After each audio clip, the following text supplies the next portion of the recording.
দুডাল কল ৰাখিছিলোঁ। দুডাল কল দিলে মানে এনে মানুহ আছে মাজেৰে কাটি দিছে কল দুডালো নিয়ানি মনসা পূজাৰ কাৰণে আছিল তাৰে কওকচোন।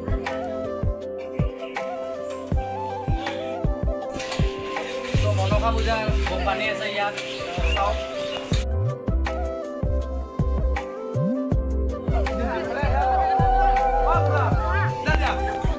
আমাৰ মনসা পূজাৰ কাৰণে আমি পানী তোলাত চবে যাওঁ। এতিয়া চাই থাকক পানী তোলা ভিডিঅ'টো চবকে দেখুৱাম চাওক।